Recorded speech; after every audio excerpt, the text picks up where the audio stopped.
Day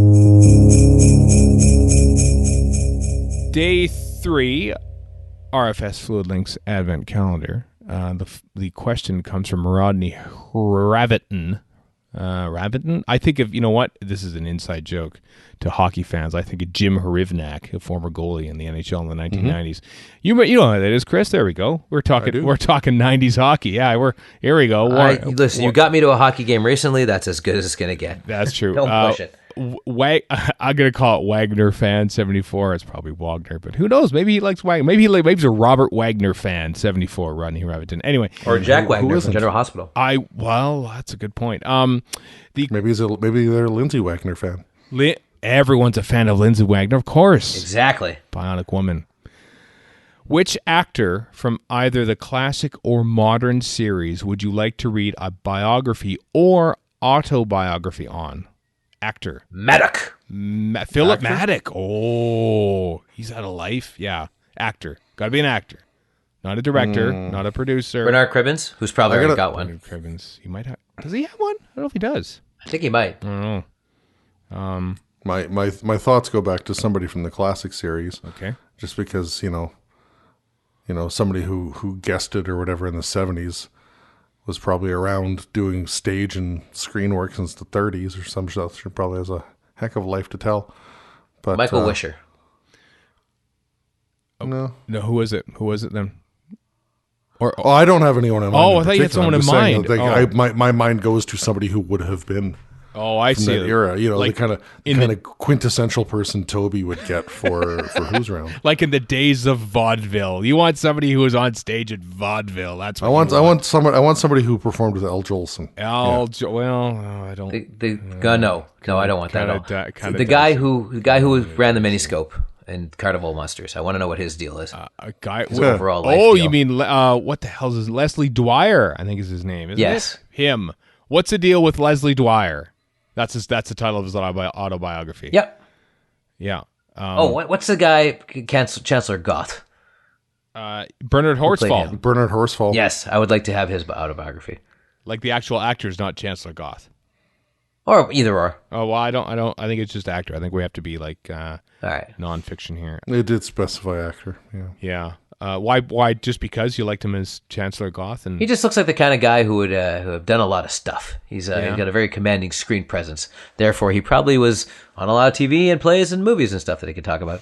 I suppose so. I want an autobiography from Michael Kilgariff. Talking about his life as a tall person. Life as a tall person who's actually shorter than you. So it's very dull up here. The end. Yeah. Julian Glover would be great. I'd like to. That's hear true. From him. Yes. He would be. Because let me tell you, to tie it into our own experiences, talking to him on our live show, however many years ago that was, like, whenever you look at Julian Glover, like the second he steps on screen, even though he's been in he was even in Blake 7 for crying out loud. That's how many things he did. The second he steps on screen, it's like, whoa, Julian Glover's in this. Everyone, the class he's level just Captain Charm has risen, right? And then you talk to him, and he's like as down to earth as you can get, and that surprised me. I thought we'd get this sort of posh sort of actor, and I thought this guy's a riot. I want to hear more from Julian Glover, great. please. Yeah. So. Well, if you want people that we've had on stage at Galley or some such, let's have a biography of Patricia Quinn. Oh, no, let's not. Oh, that would be great. Yes, Patricia Quinn. I'd read that. Imagine the kooky stuff she would talk about. I was going to say it's going to be like that picture of the guy with all the strings behind him, and he's trying to explain a conspiracy. That would be that book, basically. Oh, how about Patricia Quinn? Just looking at my dollies once again, I'd like Timothy Dalton because you get a lot of good James Bond stories.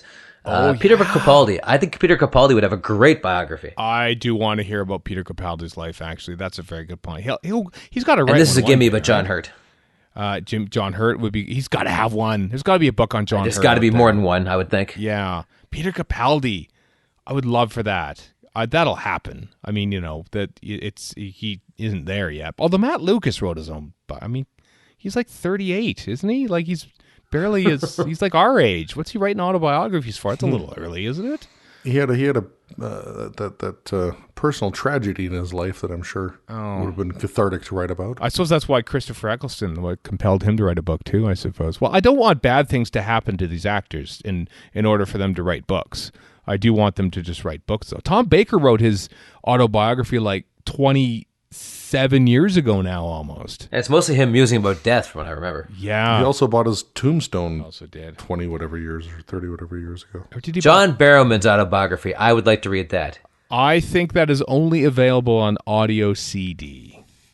That's how it should be. It should be him reading out his life story. It's a no, he only in sings song. it. Yeah, it's only in song. Yeah. He only had. I mean, that's much as I don't like musicals. I can't begrudge him that. That's pretty much his. I might listen to that métier. actually. I might listen to that. So John Barrowman, if you are listening, your autobiography, whatever you choose to call it, any show will do. I don't know what it's called.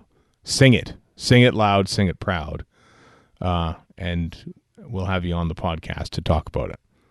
What better incentive is that?